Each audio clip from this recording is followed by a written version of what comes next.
జయశంకర్ భూపాలపల్లి జిల్లా వాజేడు మండలం చీకుపల్లె అటవీ ప్రాంతంలోని బొగతా జలపాతం సందర్శకులను ఆకట్టుకుంటోంది. 2 రోజులుగా కురుస్తున్న వర్షాలతో బొగతా జలపాతానికి మరింత జలకళ సంతరించుకుంది.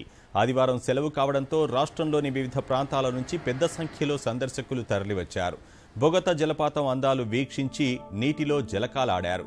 అటవీ ప్రాంతంలో కురుస్తున్న వర్షాలతో జలకళ సంతరించుకున్న జలపాతం పర్యాటకులకు కనువిందు చేస్తోంది.